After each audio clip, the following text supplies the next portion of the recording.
No, no, no, no, no, no, no. Yeah, it really is. I'm so sorry. But we're only going to do power up. Okay, so our little LSU guy, how many of you think Joe Burrow is going to go first pick in the NFL draft? I'm hoping so too. Good kid, good kid. All right.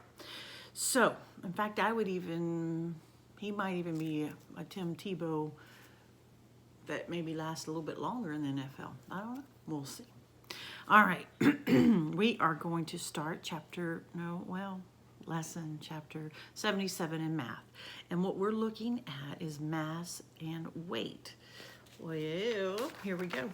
Remember about matter? Do you take up space and do you weigh something? Yes, you do. All right. Power up, lesson 77.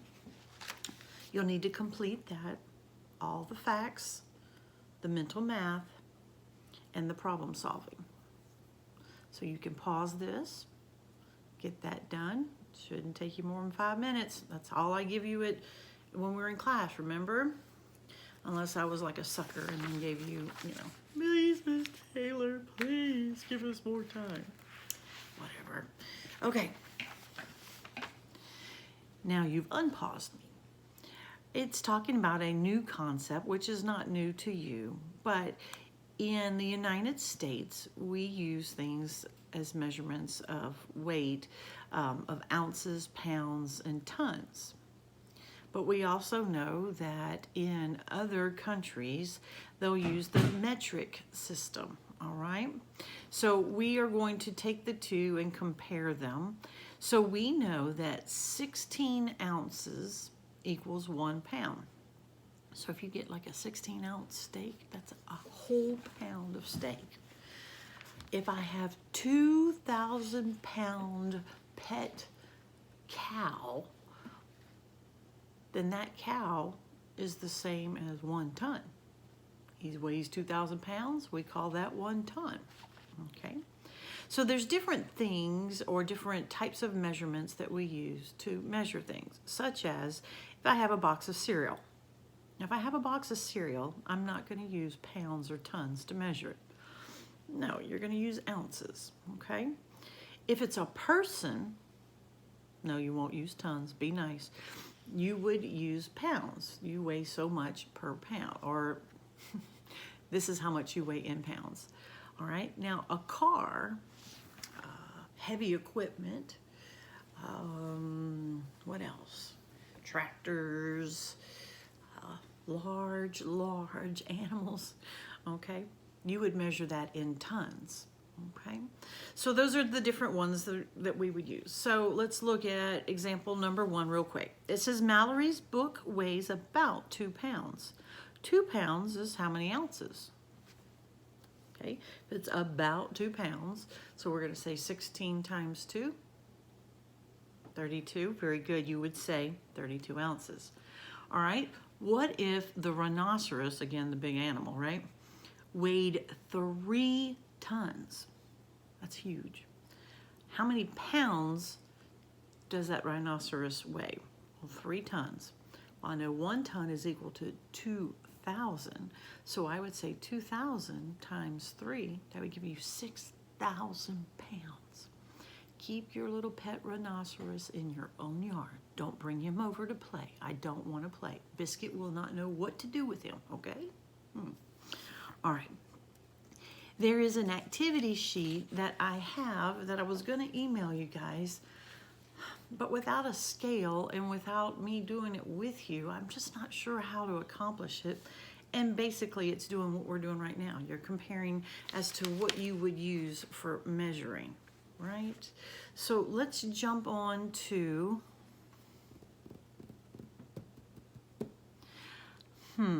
it says choose the more reasonable measurements. All right, so it talks about grams, kilograms, right? Or milligrams. So I'm looking at page 538.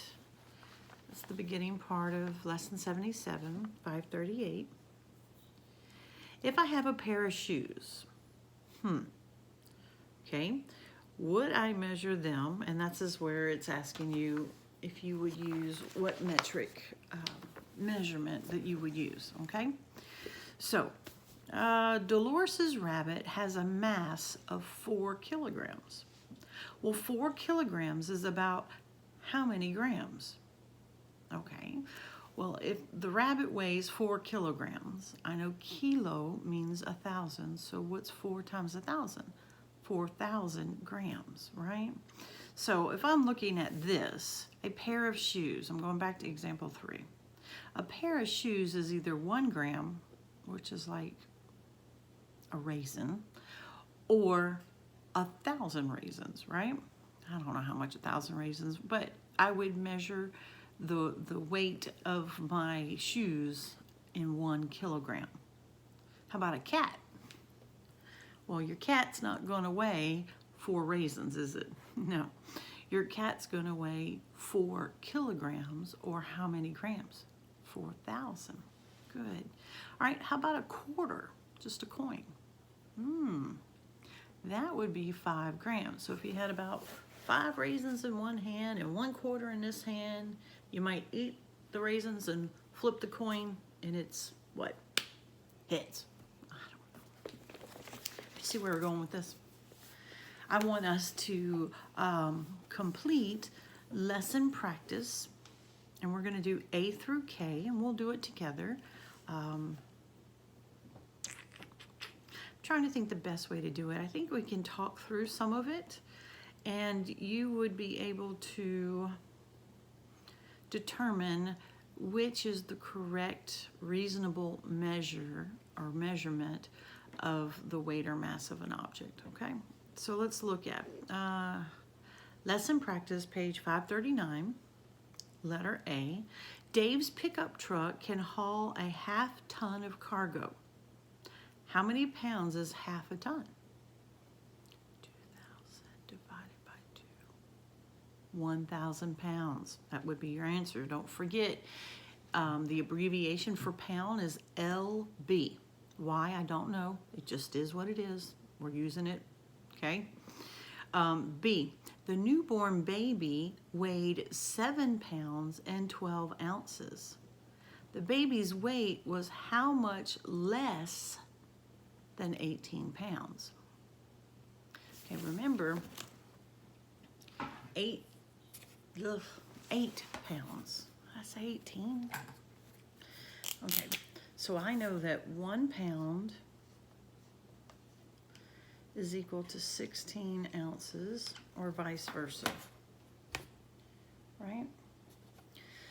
So the baby weighed 7 pounds and how many ounces? 12 ounces. They measure babies in very specific weights so that they can make certain that they are thriving, that each time that they go for a doctor's visit that they are not just now 8 pounds. Well, 8 pounds could be, 7 ounces, 7 pounds 1 ounce, or 7 pounds 15 ounces, okay? They want to make certain they know exactly how much that little baby is gaining weight as it's continuing to grow. So in this case here, the question was, well, how much smaller than 8 pounds was this baby? Well, I know that 16 ounces is a pound. If I subtract 16 minus 12 is going to be 4 ounces.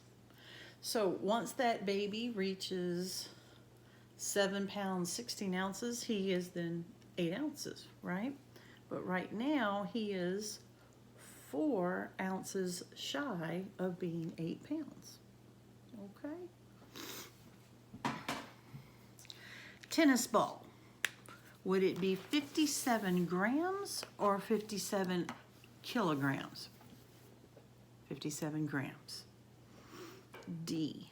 How about a tennis ball? Would it be 5 ounces or 5 pounds? Of course, 5 ounces. E. The dog, does the dog weigh 6 grams, talking about raisins here, right? 6 grams or 6 kilograms?